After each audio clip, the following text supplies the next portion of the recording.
In our increasingly interconnected and fast-paced world, the words and actions of leaders carry immense weight. Whether on the global stage or within local communities, leaders have the power to shape public opinion, influence national policy, and set the tone for how societies interact and evolve. Their statements can inspire hope, foster unity, and encourage progress, or, conversely, sow discord and deepen divisions.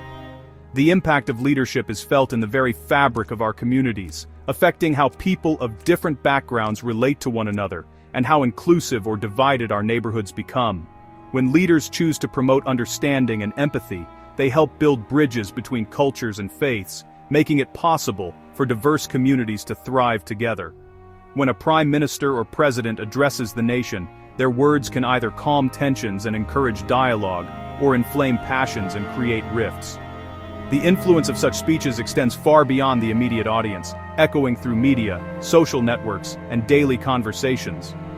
For Jewish communities around the world, this principle holds particular significance. History has shown that the safety and well-being of Jewish people often serve as a barometer for the health of a democracy. When leaders champion democratic values and inclusivity, Jewish communities, and indeed all minorities, are more likely to feel secure and respected. Responsible leadership is about more than just making decisions, it's about setting an example. By fostering tolerance, respect, and open dialogue, leaders can create an environment where differences are celebrated rather than feared, and where every individual feels valued. On the other hand, when leaders resort to inflammatory rhetoric or scapegoating, they risk unleashing dangerous forces. Such words can legitimize prejudice, embolden extremists, and put vulnerable communities, especially minorities, at greater risk of discrimination or violence. Today, as public discourse around Israel and related issues becomes more polarized, Jewish communities are experiencing a dramatic surge in anti-Semitism. This rise is not occurring in a vacuum, it is directly linked to the tone and content of political rhetoric, both online and offline, making the role of leadership more crucial than ever. The actions and words of world leaders are not just political gestures, they have real-world consequences for public safety, social cohesion, and human dignity. Every statement made by those in power can either protect or endanger the lives of countless individuals. In this climate, the responsibility of leadership has never been more critical. For the global Jewish community, and for all who value democracy and human rights, the choices leaders make today will shape the world we live in tomorrow. Criticizing Israeli policy is legitimate, but antagonistic positions go further. They single out Israel for unique condemnation and apply double standards. This hostility questions Israel's right to exist or defend itself, delegitimizing its sovereignty. Leaders who use inflammatory language or draw false historical comparisons demonize Israel and ignore regional complexities. Obsessive focus on Israel in international forums, while ignoring worse abuses elsewhere, reveals a dangerous double standard. Equating Israel's defense with terrorism abandons moral clarity and emboldens extremists. Such antagonism isn't just political disagreement, it's political warfare with devastating consequences for Jews worldwide. Hostile rhetoric from leaders doesn't just stay in the air, it seeps into the fabric of society, shaping attitudes and behaviors in ways that are often invisible at first. When those in power use charged language or make sweeping accusations, they send a message that hostility toward Jews is not only acceptable, but even justified. This kind of rhetoric creates a climate where prejudice is normalized, and where hateful ideas can take root and grow. When leaders unfairly condemn Israel or use language that blurs the line between criticism and bigotry, they embolden those with anti-Semitic views to act openly. The barrier between hate speech and hate crimes becomes dangerously thin. People who might have kept their prejudices hidden now feel empowered to express them, whether through protests, vandalism, or even violence. The words of leaders echo far beyond the podium, influencing the actions of individuals and groups who are looking for validation. Extremist groups are quick to seize on this rhetoric.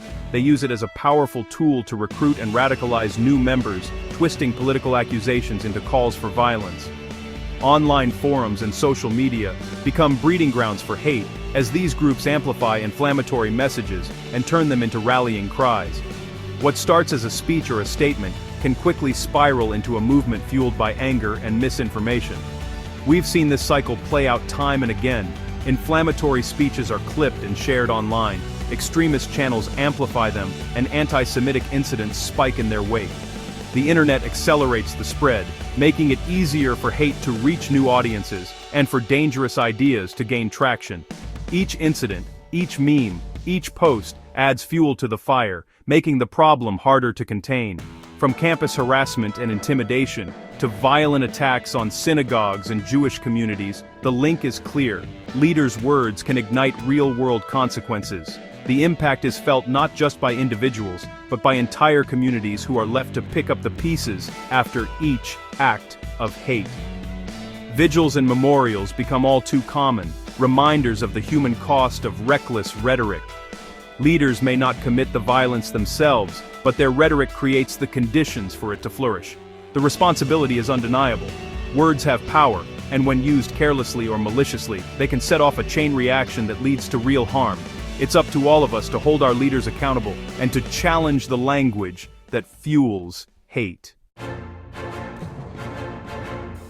Recently, leaders have issued sweeping condemnations of Israel's defensive actions, omitting the terror that prompted them. Some amplify unverified claims from terrorist groups, lending credibility to propaganda and distorting public perception. False moral equivalence, equating Israel's defense with terror, confuses the public and erodes support for Israel's right to self-defense. These statements aren't isolated. They're part of a pattern where anti-Israel rhetoric is used for political gain, ignoring the danger it creates. After attacks like Bondi Beach, it's clear such rhetoric fuels environments where violence against Jews becomes possible. The price is paid in fear and insecurity for Jewish communities worldwide. In recent years, hostile rhetoric from political and cultural leaders has fueled a disturbing and measurable rise in anti-Semitism across many countries. What once might have been whispered in the shadows is now shouted in public spaces and amplified online, emboldening those who harbor hate. Harassment, vandalism, and violence against Jews are surging at an alarming rate. Synagogues and cemeteries are defaced, Jewish-owned businesses are targeted, and hate crimes are reported with increasing frequency, leaving communities shaken and vulnerable. The demonization of Israel in political discourse often spills over, making Jewish people easy scapegoats for anger and resentment. Complex international issues are reduced to simplistic blame, and Jewish communities bear the brunt of this misplaced hostility. This climate of fear seeps into daily life. Parents worry about sending their children to school, unsure if they'll be safe. Jewish students face bullying, isolation, and even physical abuse, while teachers and administrators struggle to protect them. Synagogues and community centers are forced to invest in heavy security measures, guards, cameras, metal detectors, transforming places of worship and gathering into fortresses. The psychological toll is immense. Anxiety, fear, and a constant sense of vulnerability weigh on individuals and families, affecting mental health and well-being. Support groups and counseling become lifelines for those struggling to cope. There's a deep sense of betrayal when leaders' words and actions endanger their own citizens. Trust in government and public institutions erodes, as people feel abandoned by those meant to protect them. In response, communities turn inward, relying on each other for protection and support. Neighborhood watches form, and families take extra precautions, locking doors and staying vigilant. This fear is not mere paranoia, it's a rational response to a world that feels increasingly hostile. Every precaution is a reminder of the dangers that exist just outside the door. The environment itself feels charged and dangerous, with alarming headlines and visible police presence reinforcing the sense of threat. When leaders echo anti-Semitic tropes or fail to condemn hate, they legitimize prejudice and embolden those who would do harm. The result is a direct threat to Jewish freedom and security, making the fight against anti-Semitism not just a matter of policy, but of survival and dignity for entire communities. Hostile rhetoric is amplified by misinformation and political instability, creating a perfect storm for hate. In the digital age, false stories and propaganda about Israel spread rapidly, gaining legitimacy when echoed by leaders. Political instability makes societies vulnerable to scapegoating, and Jews have often been targeted in such times. Leaders deflect blame by focusing anger on Israel and local Jewish communities, fueling division and violence. The combination of antagonistic leadership, viral misinformation and instability bypasses rational debate and feeds mob mentality.